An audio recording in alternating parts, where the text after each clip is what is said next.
더불어민주당의 이재명 전 대표가 대선 후보로 확정이 됐습니다. 지금 역대 최강 대선 후보라는 얘기들이 나오는데 이거 어제 89.77%라는 압도적 지지율로 후보로 선출이 됐는데요. 이 압도적 지지율, 뭐 어제 이재명 대표 수락연설에도 얘기했지만 그 수락연설 이후에 기자회견에서 한 얘기지만 압도적 지지율만큼 압도적 책임이다 이런 얘기를 했습니다. 그만큼 뭐 역대 최강 대선 후보라는 얘기 나오고 있는데 그만큼 책임도 무겁다. 그리고 더군다나 지금 대한민국에 불어닥치고 있는 이런 어떤 위기, 대내외적인 위기 이걸 돌파할 책임도 어깨에 부여돼 있다. 이런 것 때문에 어떤 중압감도 느낄 것 같고요. 스스로 얘기했던 듯이 압도적 책임 이런 걸 많이 느낄 것 같습니다. 어제 그 수락연설 그리고 기자회견 내내 이렇게 강조됐던 부분이 국민 통합입니다. 그래서 아까 썸네일에서 앞에 보시면 알겠지만 썸네일에서도 이재명 대선 후보, 민주당 이재명 후보의 핵심 키워드는 국민 통합이다. 이렇게 이제 해놨는데 그 어제 후보 수락연설을 보면 뭐 국정 과제부터 앞으로 대선 후 차기 정부, 그러니까 이번 민주당에서 압도적 지지로 이재명을 선출한 의미, 그리고 그 이재명 정부 앞으로 당선이 된다면 이재명 정부가 갖게 되는 의미, 이런 것들을 포함해 가지고 비전 이런 것들을 간략하게 나마 좀 집대성해 놓은 게 어제 수락연설이 아닌가 이런 생각이 이렇게 저는 받아들였습니다. 그래서 하나하나 좀 짚어볼 필요가 있겠다. 그런데 우선 그 국정 과제라고 할까요? 그 차기 정부한테 지금 부여된 이재명 대표가 당선됐을 경우에 부여된 어떤 임무, 뭘 해내야 될지 이런 거에 대한 어떤 부분이 있어서 그 부분만 한번 들어보도록 하죠. 수락연설 부분 중에서 한번 지상명령이라고 했던 부분이 있습니다. 그 부분 한번 좀 틀어주시겠어요?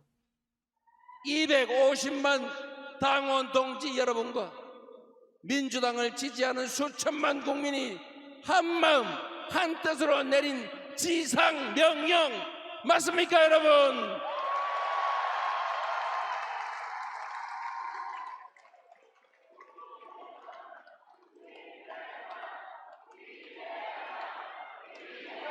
이것이 여러분의 진정한 뜻이라면 한번 함께 외쳐보시겠습니까? 제가 그러면 말하면 함께 해주십시오. 내란을 극복하고 민주주의를 회복하자. 민생을 회복하고 경제를 살려내자. 국민을 통합하고 세계로 나아가자. 패배를 딛고 반드시 승리하자. 패배를 털고 반드시 승리하자.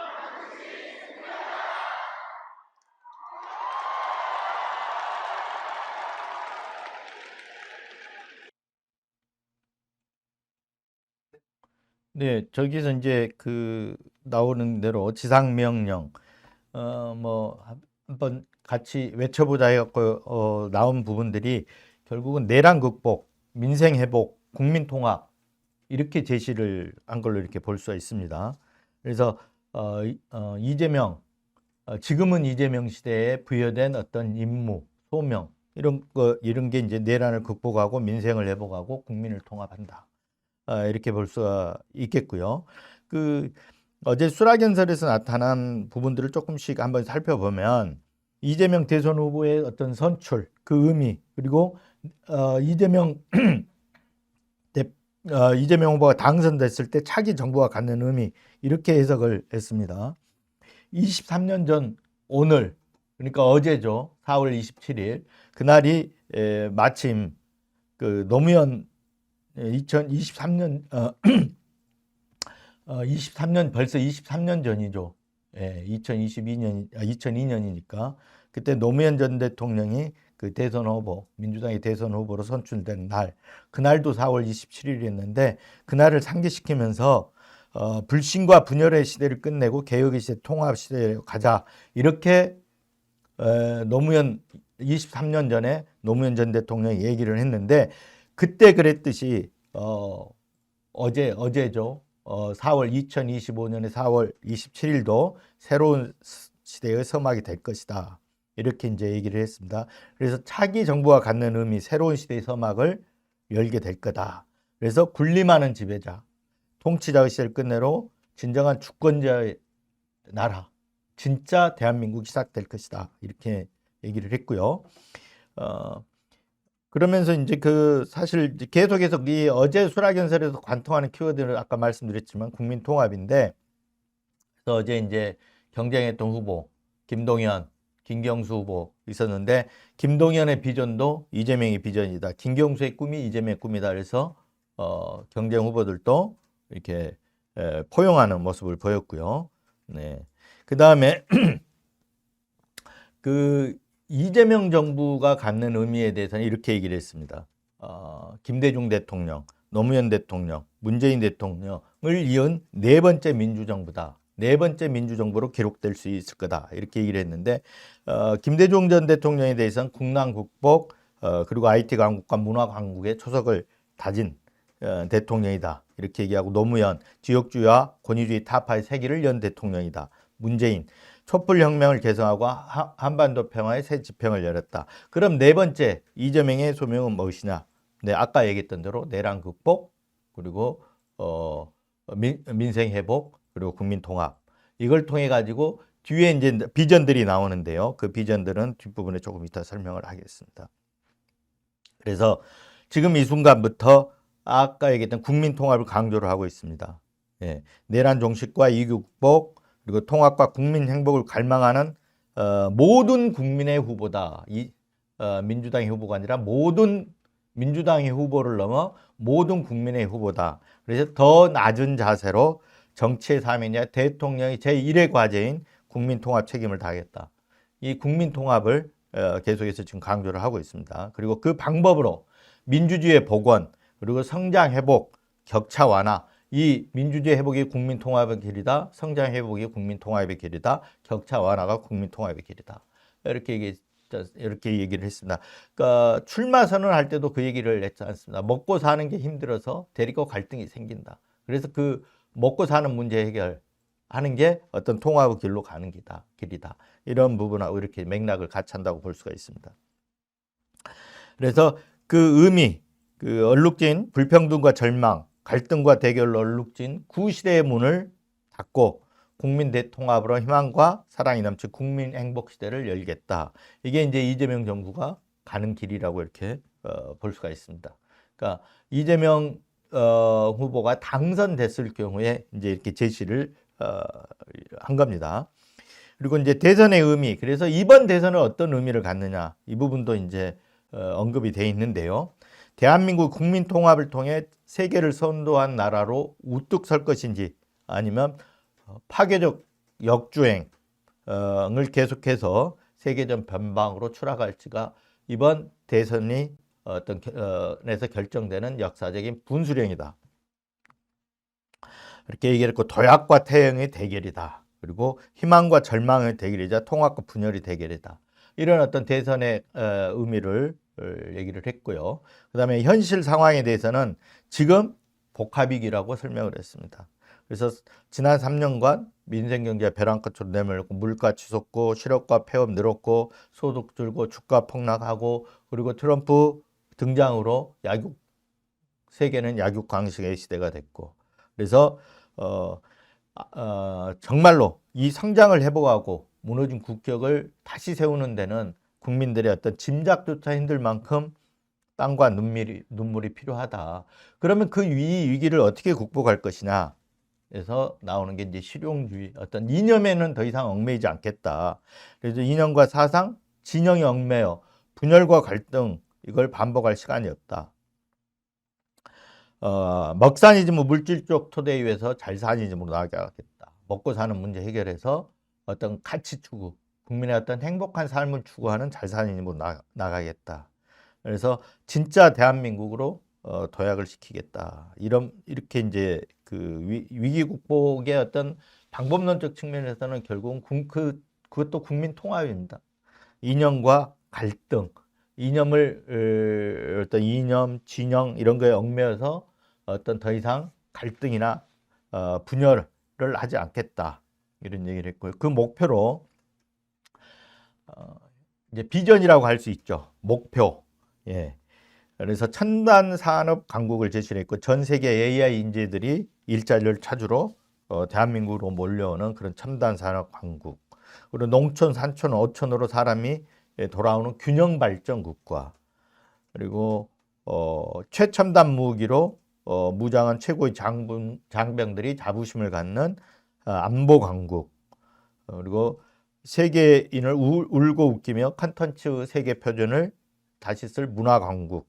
그리고 그 다음에 모범적 민주국가. 이걸 통해서 잘사니즘 행복국가 이렇게 만들겠다. 그리고 맨 마지막 그 목표를 이제 총 아울러서 하는 게 본격인 나라, 이 땅 위 모든 사람이 주인으로 공평하게 살아가는 진짜 대한민국, 그 진짜 대한민국을 어떤 목표로 또 제시했죠. 첨단 산업 강국, 균형 발전 국가, 튼튼한 안보 강국, 문화 강국, 모범적 민주국가, 그래서 잘사니즘의 행복 국가, 이런 진짜 대한민국으로 나아가는 나라를 만들겠다. 그 진짜 대한민국을 만들기 위해서 이재명의 소명은 무엇인가? 국민의 유용한 큰 도구이자 대표 일꾼이다. 네, 이렇게 얘기를 했어. 그래서 지금은 이재명이다. 어제 이제 수락연설의 어떤 기본적인 그런 수락연설에서 얘기했던 내용들은 방금 얘기했던 그런 부분들이고요. 그래서 국민 통합을 어제 통합의 단어를 14번을 썼습니다. 그래서 차기 이재명 정부가 출범하면 그 핵심 키워드는 국민 통합이 될 것이다. 그래서 오늘 첫 공식 일정을 지금 9시 30분 가까이 돼가니까요. 9시부터 공식 일정이 시작되는데 첫 일정 행선지가 국립현충원입니다. 국립현충원에서 이승만, 박정희 이 보수 쪽 대통령으로 분류되고 또 찬반 논쟁이 심했던 이승만, 박정희 전 대통령을 포함해서 김영삼, 김대중 전 대통령까지 그 묘역을 다 참배할 것으로 참배하고 있을 것으로 지금 보입니다. 네, 오늘 첫 일정은 국립 서울현충원 방문입니다. 그래서 아마 이 상징적 행보, 이승만, 박정희 그리고 김영삼, 김대중 보수 진보, 그래서 가리지 않고 전 대통령의 묘역을 참배함으로써 국민 통합을 위한 어떤 상징적 행보를 보여주기 위해서 첫 일정을 국립 서울현충원으로 잡았지 않냐 이렇게 보입니다. 그리고 오후에는 SK 하이닉스 이천 캠퍼스 여기를 방문해서 그리고 AI 메모리 반도체 기업 간담회를 개최할 예정입니다. 이 또한 이제 어떤 성장과 관련이 있는 거죠. 먹사니즘, 잘사니즘과. 그래서 성장과 통합. 원래 이제 그 싱크탱크 이재명 후보의 외곽 싱크탱크도 성장과 통합이었지 않습니까? 그래서 이 성장과 통합이 이재명 정부가 출범하면 키워드 겸 뭐 이재명 정부 핵심 과제가 되지 않을까 이렇게 싶습니다. 자, 이재명 후보 이렇게 이제 공식 확정이 됐는데 장애물이 지금 거의 없다고 보여지죠. 네, 장애물이 없다고 보여지는데 여전히 재판은 지금까지는 진행이 되고 있습니다. 현재 총 5개 재판을 받고 있는데 사건은 공직선거법 위반, 대장동 개발 그리고 백현동 개발 관련된 어떤 특혜 의혹, 그리고 성남시 FC 불법 후원금 의혹, 그리고 위증규사, 그리고 대북 송금, 이런 경기도 법인카드 유용 혐의 등등 이렇게 재판을 받고 있는데 지금 1심 재판이 나온 거는 위증교사 혐의는 무죄가 나왔죠. 그리고 공직선거법 위반 혐의는 1심에 징역 1년에 집행유예 2년이 나왔다가 2심에서 무죄로 되면서 지금 대법원에 상고심이 진행이 되는 거죠. 나머지 재판은 다 계류 중입니다. 그러면 왜 장애물 이런 것들이 이제 어떻게 보면 장애물로 볼 수가 현재까지는 장애물로 볼 수가 있는 거죠. 그래서 국민의힘에서는 이 대통령 저 헌법 84조 대통령은 내란 외환죄를 범하지 아니한 경우 범한 경우가 아니면 형사상 불소추권을 갖는다. 소추되지 아니한다. 이렇게 돼 있는 게 이제 헌법 84조인데 이 조항에 따라서 이 조항이 재판에도 적용이 된다. 그래서 대통령이 당선되는 순간 불소추 특권의 어떤 적용을 받아서 재판도 올 스톱한다. 이렇게 이게 이제 일반적인 해석입니다. 네, 법조계 법관들의 중진 법관들도 제가 취재해 본 바에 의하면 이런 해석들을 하고 있는데 국민의힘과 보수 언론 쪽에서는 이거는 어떤 검찰의 어떤 기소에만 해당이 되고 재판에 해당이 되지 않는다. 그래서 재판은 진행해야 된다. 이런 어떤 쪽으로 그런 주장을 하는 사람들을 어떤 인용하거나 해서 그런 보수 언론이나 국민의힘은 그런 주장들을 여전히 펴고 있는데 제가 보기에는 다 이런 장애물이 거칠 걸로 보고 있습니다. 왜냐? 굉장히 국민들을 혼란스럽게 할 수 있는 부분들이잖아요. 아까 얘기했던 대로 지금 대법원에 상고심이 계류되어 있는 공직선거법 위반 1심에서는 징역 1년에 집행유예 2년 1심대로라고 한다 그러면 피선거권이 박탈되기 때문에 이재명 후보 대선이 못 나가는 거죠. 자격이 없어지는 겁니다. 예. 지금 그런 상황에서 그게 펜딩돼 있으면 국민들이 얼마나 지금 혼란스럽겠습니까? 그럼 물론 이제 2심대로 한다 그러면 무죄이기 때문에 지금 이제 그대로 진행하면 되는 거고요. 그래서 제가 보기에는 이제 대법원이 전원합의체 빨리 회부를 했지 않습니까? 22일 날. 그때 앞서서 제가 쟁점원에서 얘기를 한 바가 있는데 대법원이 전원합의체 회부한 거는 이건 뭔가를 재를 뿌리기 위한 게 보다는 국민들의 어떤 혼란을 덜어주기 위한 측면이 저는 더 크다고 보고 있습니다. 그래서 어떻게 할 거냐. 물론 이 해설하는 입장에서나 분위기로만 제가 말씀을 드리는 거지 어떤 대법원이 무슨 무죄다, 유죄다 이걸 정해놓고 재판을 하지는 않습니다. 하지만 이런 분위기로 봤을 때 제가 말씀드렸지 않습니까? 만약에 파기환송이 될 것 같으면 실익이 없는데 아까 얘기했잖아요. 형사상 불소추 특권 때문에 어차피 재판이 정지가 됩니다. 근데 파기환송 선고를 할 것 같으면 그런 논란을 해놓고 어차피 재판은 정지되는데 대부분 입장에서 논란만 이야기했을 뿐 실익이 없는 거잖아요. 그래서 그런 어떤 파기환송이나 더더군다나 12명의 재판관들이 대법관들이 동의하는 파기 재판 유죄 취지로 다시 돌려놓고 자체 판단해서 그냥 끝내버리는 걸 파기 재판이라고 하는데 그렇게 하려면 12명의 대법관들이 거의 손을 다 들어줘야 됩니다. 그럴 리는 없는 거고요. 파기 재판도 아니고 또 마찬가지로 아까 말했지만 파기환송을 했을 경우 실익이 없기 때문에 제가 보기에는 상고기각적으로 가닥을 잡고 가는 거 아닌가 이렇게 싶습니다. 근데 왜 전원합의체에다 회부를 했느냐. 민감하지 않습니까? 반발하는 국민의힘이나 이런 데에서도 또 보수 언론들도 반발하고 있고 했기 때문에 민감하고 또 중대하고 이렇기 때문에 전원합의체에서 결론을 내리려고 했다는 겁니다. 그래서 22일 날 합의 기일이 한 번 있었고요. 이틀 만에 또 잡아서 24일 있었습니다. 통상적으로 전원합의 기일을 한 번 하고 전원합의체 사건도 한 번 하고 선고를 하는데 이번은 벌써 2번을 했지 않습니까? 지금 추후 기일은 지정이 안 됐습니다. 그렇다고 본다면 저는 전원합의체를 더 할 수도 있지 정확하게는 알 수 없지만 더 쟁점이 남았다면 더 할 수도 있지만 사실상 전원합의체 기일은 저는 다 끝나지 않았나 이렇게 보고 있습니다. 그래서 후보 등록일이 5월 11일이기 때문에 5월 11일 이전에 저는 대법원이 결론을 내줄 거다 이렇게 보고 있습니다. 그게 어떤 사법부가 국민에 대한 도리라고 저는 보고 있거든요. 네. 이걸 찍어야 돼 말아야 돼. 예? 잘못하다가 피선거권이 박탈될 수 있는 그런 상황으로 놔두면 안 되잖아요. 파기환송을 해가지고. 예. 그래서 저는 결론을 내줄 거다 이렇게 보고 있고요. 그리고 나머지 사건들 아까 제가 펜딩돼 있다고 한 사건들 있지 않습니까? 대장동, 백현동, 개욱이라든가 이런 부분 계속해서 재판들이 진행이 되고 있는데 아직 1심이 끝날란 멀었습니다. 이 사건들은 어떻게 되느냐? 아까 이제 유진규 교사는 1심에서 무죄가 났고 2심이 이제 진행 되고 있는데 이런 사건들 어떻게 되냐? 대법원이 정리해 줄 거라고 봅니다. 이 사건 역시도. 그래서 헌법 84조에 따라서 나머지 재판들은 어떻게 되는 건지에 따라서 진행되는 건지 아니면 스톱이 되는 건지 대법원이 정리해 줄 텐데 저는 아까 제가 말씀드렸던 대로 불소추 특권의 어떤 헌법 84조의 취지는 대통령이 안정적으로 국정 운영을 하도록 하기 위한 조항입니다. 그렇기 때문에 재판도 그 불소추 특권에 의해서 다 스톱된다. 대통령 재임 기간 중에는 불소추 특권이 적용된다. 이렇게 결론을 낼 텐데요.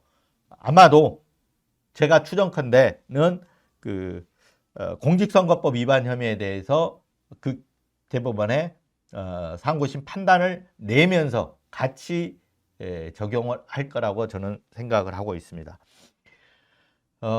모르겠습니다. 물론 저는 상고 기각 항소심대로 무죄를 할 거다. 그래서 상고 기각을 할 거다. 이렇게 예상을 하고 있지만 뭐 파기 답판을 할 수도 있겠죠. 하지만 그렇지만 헌법 84조에 대해서는 분명하게 입장을 낼 거다. 이런 생각을 하고 있습니다. 그래서 어쨌든 뭐 파기 환송을 하든 뭐 상고심 기각을 하면 굉장히 깔끔하죠. 장애물 다 거치는 거죠.